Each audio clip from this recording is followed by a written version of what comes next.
Ini sendiri menunjukkan bahwa ada ketidakharmonisan hubungan atau komunikasi antara pemerintah pusat dan pemerintah daerah, bahkan di dalam pemerintahan itu sendiri.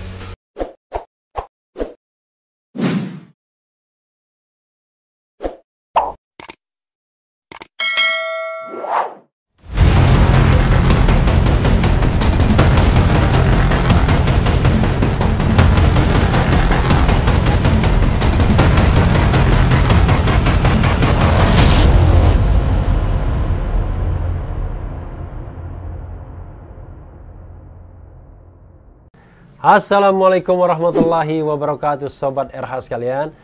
Jumpa lagi kita di channel yang keren ini, Keren Cadas. Kali ini saya mau uber sesuatu ya. Nah, saya mau baca di sini saja ya. Ruhut Sitompul.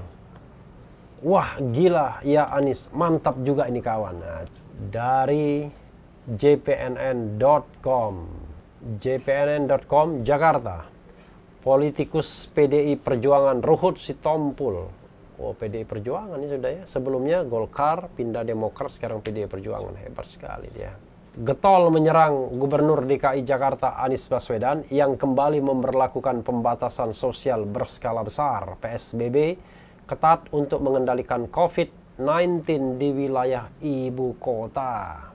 Dalam perbincangan di program Ngompol, Ngomongin Politik yang tayang di channel YouTube jpnn.com Senin 14 September, Ruhut Sitompul mengatakan bahwa Presiden Jokowi sudah bekerja keras mengendalikan wabah ini.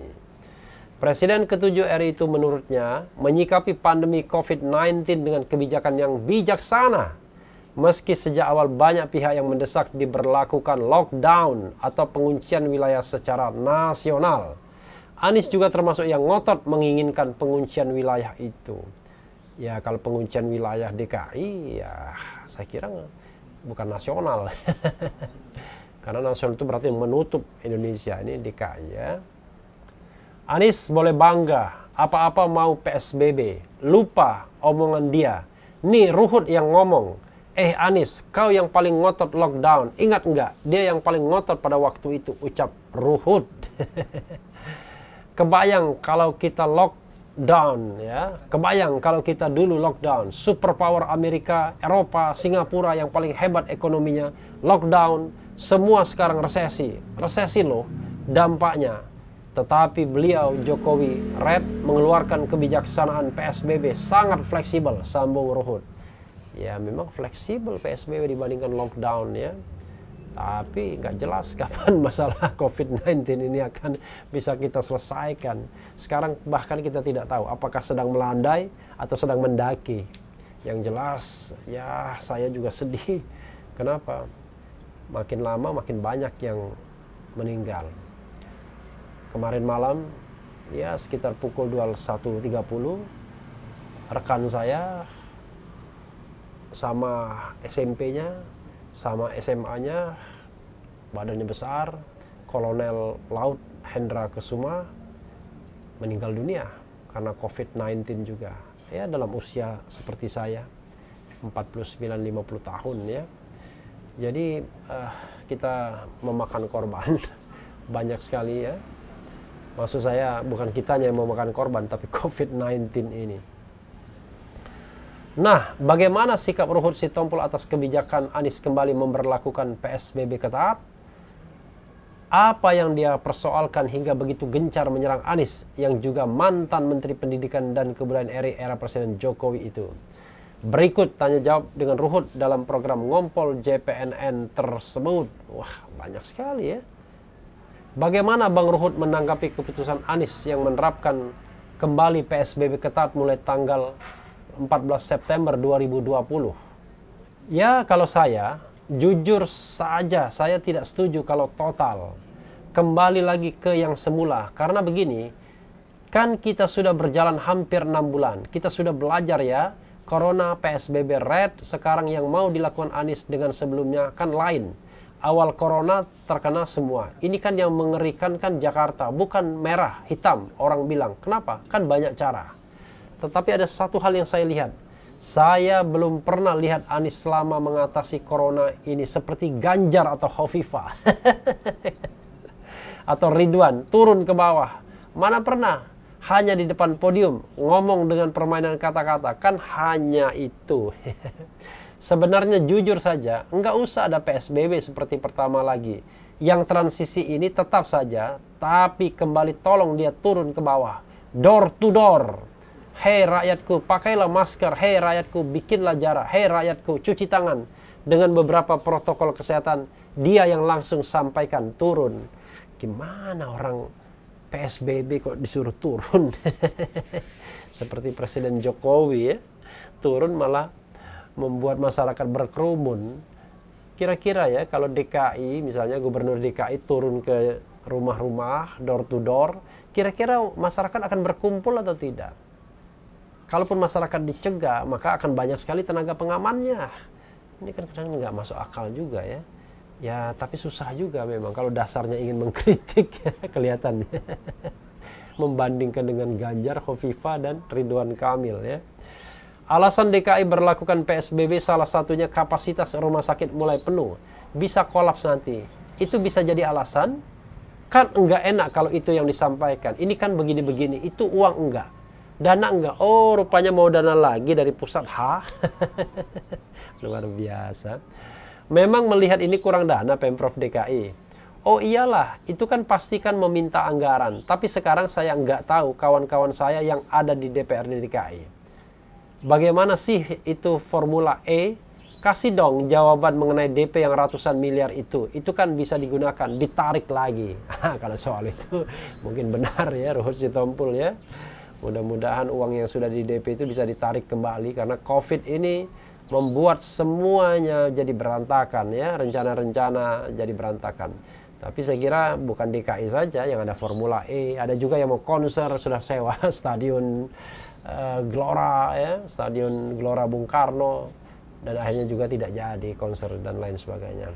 Anies sekarang PSBB total, Anda menentang. Tetapi dulu Anda juga vokal mengkritik waktu Anies membuka Car Free Day. Ini kan dua hal berseberangan dari pernyataan Anda. Enggak, saya penentang Car Free Day. Oh, saya penentang Car Free Day. Itu tegas saya katakan. Itu saya kritisi. Waktu dia buka Car Free Day, apa yang saya khawatir terjadi? Enak saja, bukan Car Free Day. Bicycle Free Day. Itu kan konsumerisme. Gimana ini orang mau beli sepeda terserah mereka ya. Enggak malu dengar di Belanda, di Inggris tempat sepeda apa tuh? Brimpton, apa tuh? Brompton, Indonesia loh pemberi yang terbesar karena semua mau pakai itu. Padahal kita ekonomi lagi gimana, harganya ratusan juta. Saya nggak setuju itu. It's okay ya. Jadi ada juga benarnya, jangan juga mempertunjukkan kemewahan. Tapi kan yang bersepeda kan tidak semua sepeda mahal ya kan, bisa saja sepeda biasa saja. Jadi tidak bisa pukul rata. Jadi masalahnya konsumerisme kalau yang membeli itu para pejabat ya, biasanya kan pejabat pamer-pamer tuh kalau uangnya mudah. Apalagi para pejabat yang kebetulan menjadi komisaris di BUMN karena gajinya double dan itu per bulan bisa ratusan juta dia menghasilkan. Maka kemudian mereka lebih percaya diri untuk membeli sesuatu. Ya bahkan kadang-kadang mungkin dikasih juga sama pengusaha ya. Kan dia Anies Red enggak konsisten dengan omongan dia. PSBB selama masih PSBB maupun transisi genap ganjil tidak ada. Tahunya genap ganjil sekarang ada.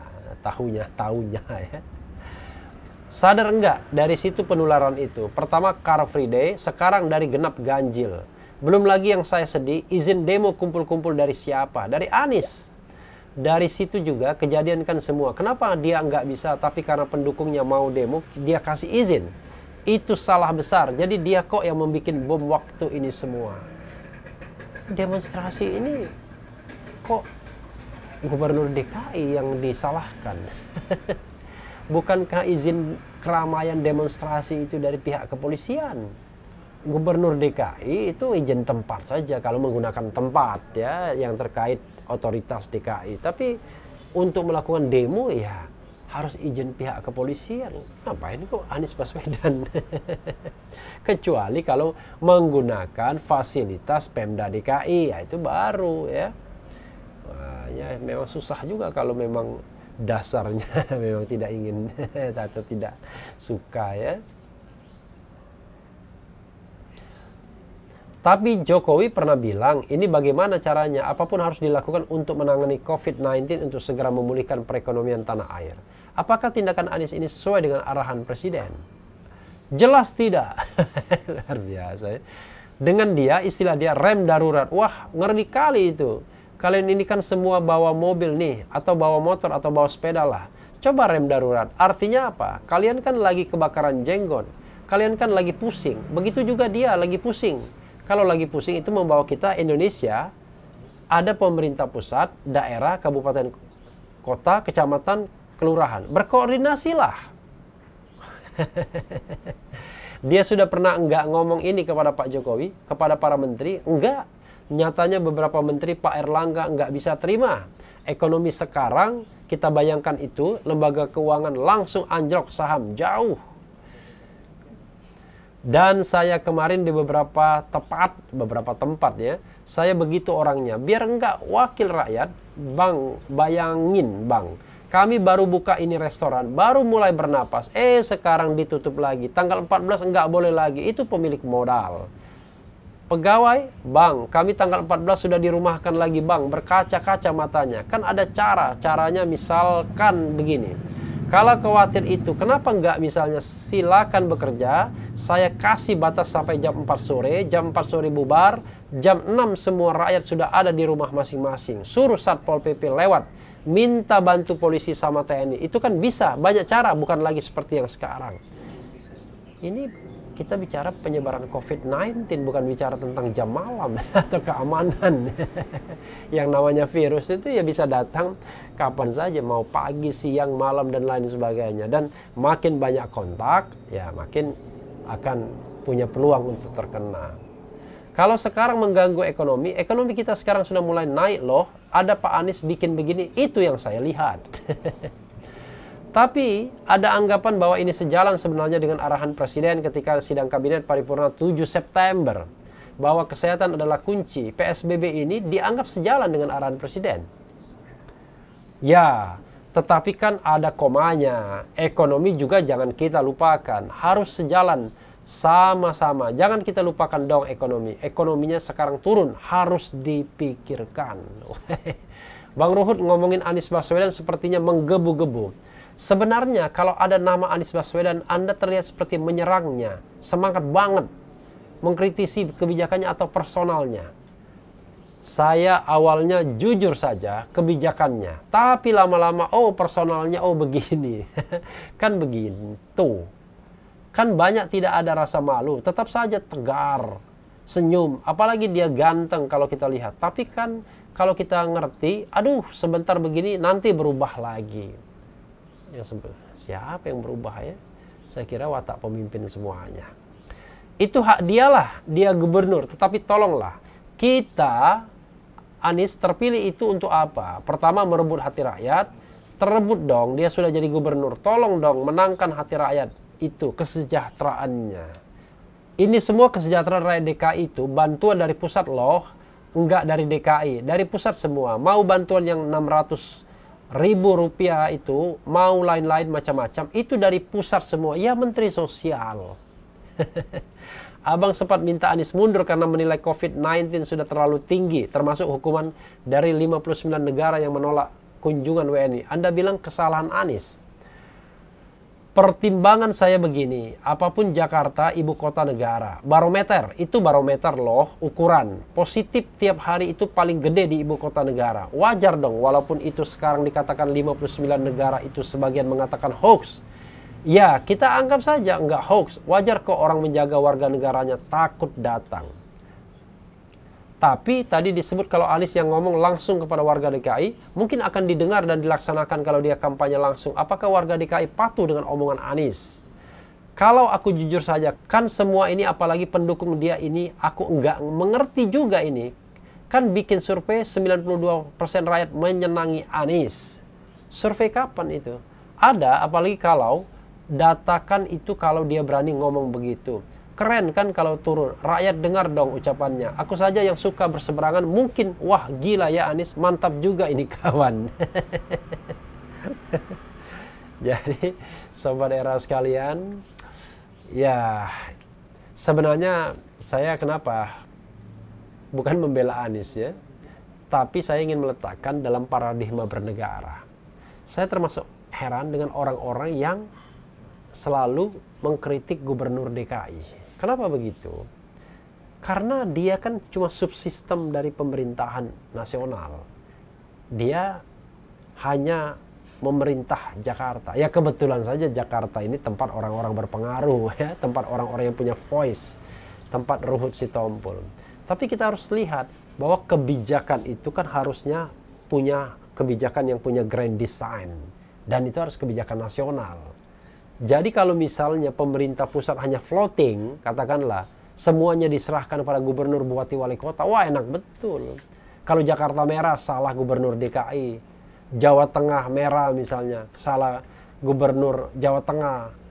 Jawa Barat merah, salah gubernur Jawa Barat. Waduh, enak banget kalau begitu. Artinya pemerintah pusat bisa lepas tangan dong. Karena itulah saya tidak pernah melihat gubernur, bupati, dan wali kotanya. Kecuali itu masalah spesifik sebuah kota. Misalnya, kalau di Jakarta ya masih banyak kemacetan, ya itu urusan Anies Baswedan. Masih terjadi banjir, itu urusan Anies Baswedan.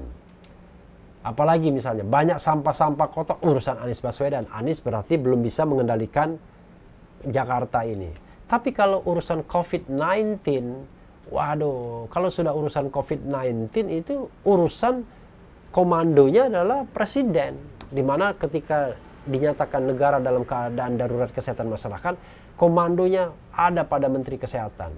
Ketika dinyatakan darurat bencana nasional, komandonya ada di BNPB, Badan Nasional Penanggulangan Bencana. Sementara gubernur, bupati, wali kota itu kena limpahan tugas saja. Directionnya harus dari pusat. Nah, karena itu sobat era sekalian, dalam konteks ini saya tidak pernah ingin menyalahkan gubernur, bupati, dan wali kotanya. Karena mereka itu orang yang kena direction, ya, kena perintah. Dan harusnya perintah yang tegas itu memang harus datang dari pusat. Dari mereka-mereka yang diberikan otoritas oleh undang-undang dalam kondisi darurat untuk memimpin.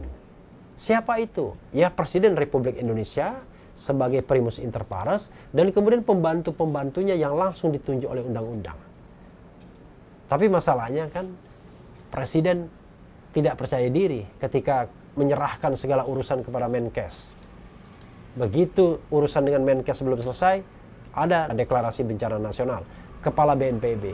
Kepala BNPB belum selesai, ada lagi yang namanya Komite Penanganan COVID-19 dan Pemulihan Ekonomi Nasional, di mana Menko Perekonomian yang menjadi leadingnya. Tapi kita tahu ada juga ketua hariannya.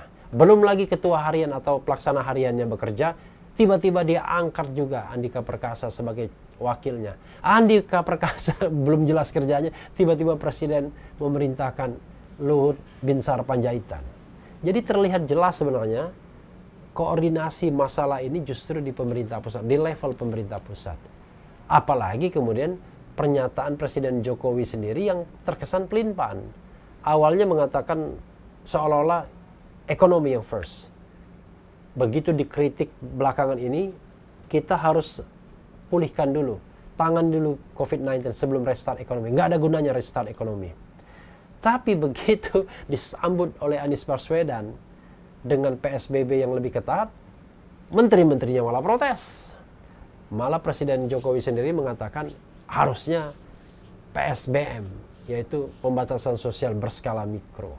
Nah, ini sendiri menunjukkan bahwa ada ketidakharmonisan hubungan atau komunikasi antara pemerintah pusat dan pemerintah daerah, bahkan di dalam pemerintahan itu sendiri. Kalau masalah ini berkali-kali saya katakan tidak selesai dengan leadership Presiden Jokowi, maka sesungguhnya kita tidak banyak harapan untuk memberantas ini secara cepat. Jadi kuncinya Bang Ruhut Sitompul bukan di Anies Baswedan. Anies itu cuma seorang gubernur. Lingkup tugasnya hanya gubernur DKI saja.